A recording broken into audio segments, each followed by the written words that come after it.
All eyes are on the presidential primaries, but there's another intra-party political battle brewing, and this week it got pretty nasty. Florida Congressman Alan Grayson, who's gained a reputation as a liberal firebrand, is running for the Senate seat being vacated by Marco Rubio. He's received endorsements from some prominent progressive organizations like the Progressive Campaign Change Committee and Democracy for America, while Democratic establishment types have backed his opponent, Congressman Patrick Murphy. That includes Senate Minority Leader Harry Reid, who didn't just endorse Murphy, but back in February called on Grayson to drop out due to an ongoing ethics investigation into his financial activities, and who said Grayson has, quote, no moral compass. This week, Reid spoke to the Congressional Progressive Caucus, of which Grayson is a member. Grayson used the opportunity to confront Reid and even demand that Harry Reid say his name. Sources told NBC's own Alex Seitz-Wald that it got so heated that Reid's staff brought in his security detail. And when Grayson demanded to know why Reid had disparaged him in the media, Reid reportedly replied, "Because it's true and I want you to lose."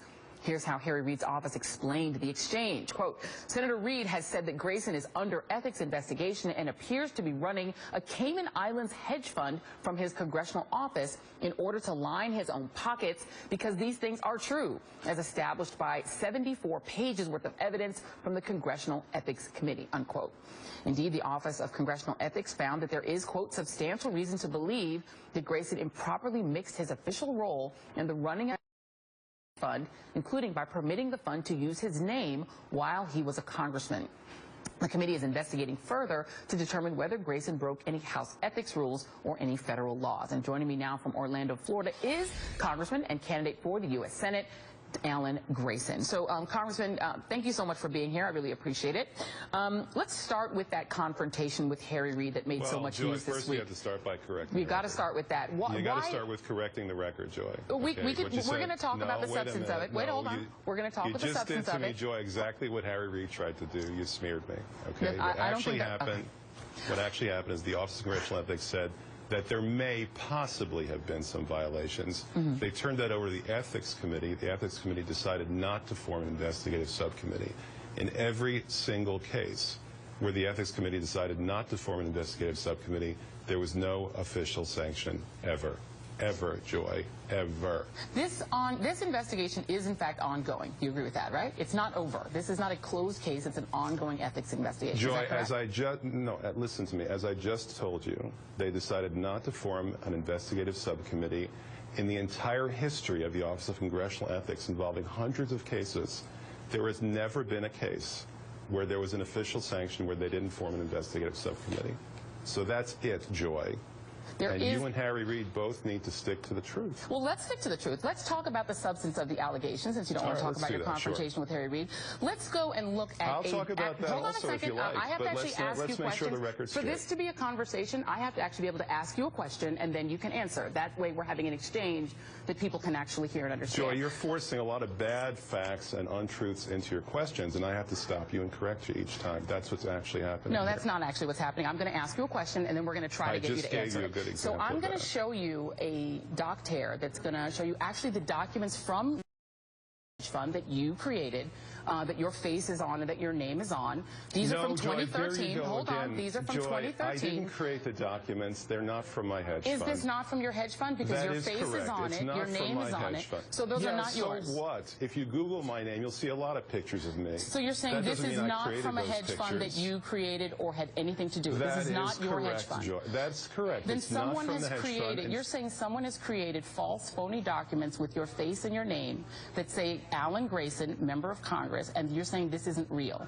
Listen, do you read the New York Times? Do you think that every picture that appears in the New York Times is a picture that the person who's depicted actually created? This isn't a picture from the New York Times. This is actually the brochures from the hedge fund, which was called the Grayson Fund. There you go again, Joy. This is the brochure. Joy, you are completely misinformed. So you're saying that these are, okay, hold on, I'm going to go back again. That was not a document. You're saying that is not the marketing documents from your hedge fund. It isn't. No, they're not. Can we put the picture up again? That is correct. They're not. Then what is this? What are we looking at? Just like Harry Reid smearing me. What are we looking at then? What is that we're looking at? Because it says Alan Grayson, member of Congress. It looks to me like it's a performance report prepared by a third party.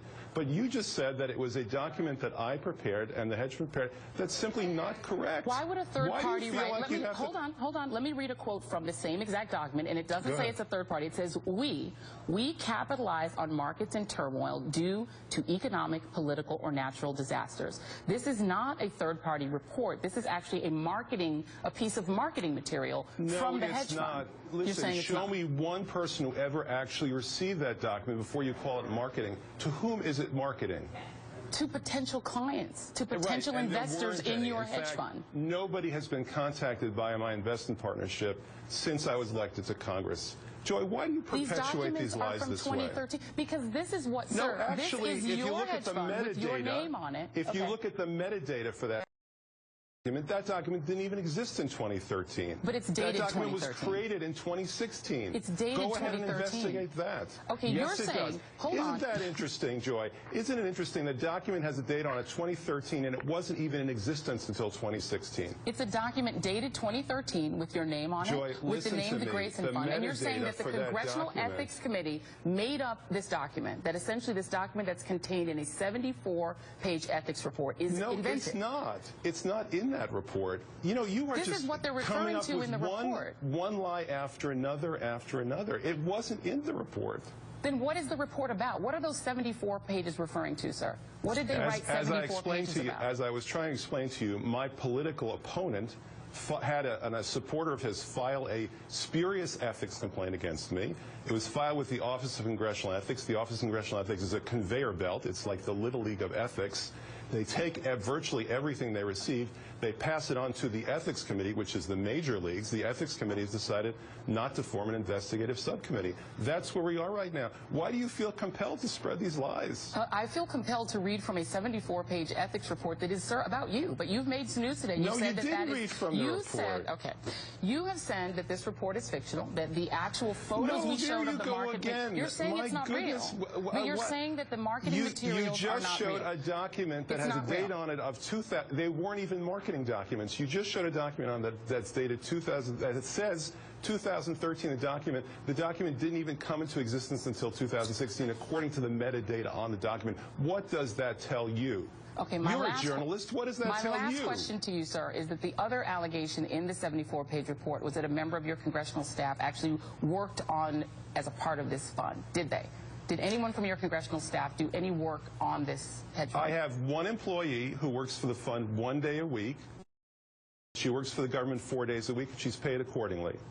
That's how she spends her time, and that's what she does. There's nothing wrong with that. There might be something wrong with that if she worked for the fund and she weren't paid by the fund. There might be a problem. But the fact is we scrupulously make sure that she's paid for the time she works for the fund by the fund. She's paid for the time she works for the government by the government. There's nothing wrong with that. And do you believe that anything about this association with this hedge fund, which does work on issues involving countries that are in economic turmoil, et cetera, is that any conflict at all with your duties as a congressman? Could you at least get your facts straight before you try to slime me on national TV? Is that asking too much? Well, you know what? I think we've made some news here. You said that there's